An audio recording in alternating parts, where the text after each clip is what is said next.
আলহামদুলিল্লাহ আজকে আমরা সবাই আব্বু আসছে, আমরা এই যে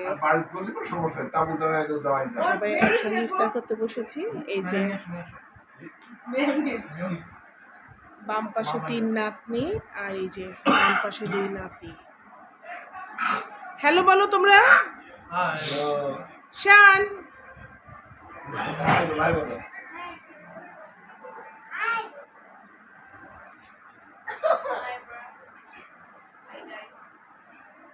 তো আমাদের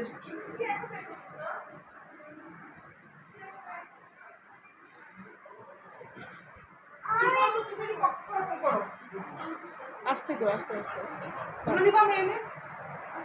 ওই ছোট ছোট বাটি আছে, বাটি করে বের করো উপরে। আন্টি আন্টি আন্টি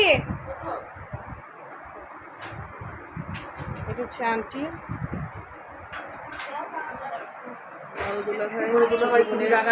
খুবই বোনের জামাই। আমার একটু ব্লগ হচ্ছে, তোমরা একটু ভালোভাবে কথা বলো। আজকে বড় বোনের বাসায় ইফতার হচ্ছে, তো আমরা সবাই এসেছি, একসঙ্গে ইফতার করছি। দোয়া করবেন সবাই আমাদের জন্য। আল্লাহ হাফেজ।